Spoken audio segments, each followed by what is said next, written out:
বাপুরে বাপু, আজকে প্রকৃতির মাঝে আয়া নজরুল সাহেবের একটা কবিতা মনে পড়ে গেল রে। এটা হলো বিদ্রোহী কবিতা রে বাপু, অসাধারণ একটা কবিতা। আমনে করে একটু আমি শোনাই রে বাপু।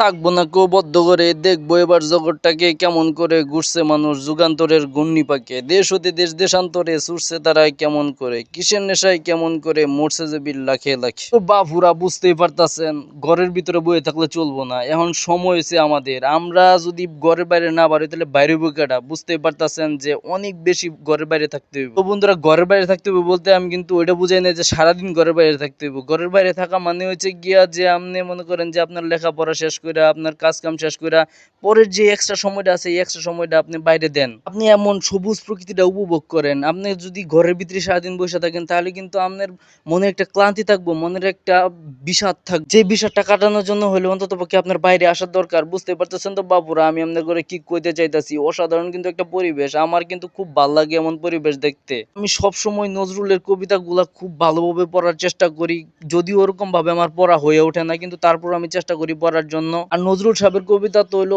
অমায়িক, এত কঠিন কঠিন ভাষা বাইরে মাথাটা ঢুকতে চায় না, কিন্তু তারপরেও কিছু কিছু কবিতা এত ভাল লাগে বাপুরে বাপু, কি কমু আমনে করে, আমার মনটা পুরা জুড়াইয়া যায়। তো মনুরা কারা কারা এরকম নজরুলের কবিতা পছন্দ করেন অবশ্যই অবশ্যই আমার কমেন্ট বক্সে জানা যাবেন। আর এই যে দেখেন, আমি যদি ঘরে বাইরে না বেরোতাম, এরকম সুন্দর সুন্দর প্রকৃতি দেখতে পারতাম, এরকম মাটির ঘর দেখতে পারতাম, কখনোই কিন্তু সম্ভব হইতো না। তো বন্ধুরা, যারা যারা এমন প্রকৃতি উপভোগ করতে চান, এমন মাটির ঘর, এমন সুন্দর পরিবেশ দেখতে চান, তারা অবশ্যই অবশ্যই ঘরে বাইরে বেরোতে হইব। ঘরের বাইরে না বেরোলে বাপু আপনারা জীবনে কিছুই উপভোগ করতে পারবেন না। খালি ঘরের ভিতরে বসে সারা জীবন মোবাইলে টিপতে হইব। আর মোবাইল টিপে আপনি বাহ্যিক ভাবে কোনো কিছু শিখতে পারবেন না। আর আপনার বাহ্যিক ভাবে যে কোনো কিছু শিখতে চান তাহলে অবশ্যই অবশ্যই আপনার ঘরের বাইরে বাইরে হইতে হইব। এই যে দেখেন, যারা যারা বিদেশি আই মিন ফরেনার কথা কইতাছি, তারা দেখেন সবসময় কিন্তু বাইরে বাইরে রিসার্চ করে, বাইরে বাইরে প্রকৃতিটা উপভোগ করে, বাইরে বাইরে কত কিছু করে। আর আমরা সারাদিন মাগার ঘরের ভিতরে বইরা থাকি। আই মিন আঙ্গুর বাঙালি ঘর কথা কইতাছি, বুঝতেই পারতেছেন তো। এখনকার পোলাপানে তো ওই যে কের ফ্রি ফায়ার, কের পাবজি পাইয়া বাপু রে বাপু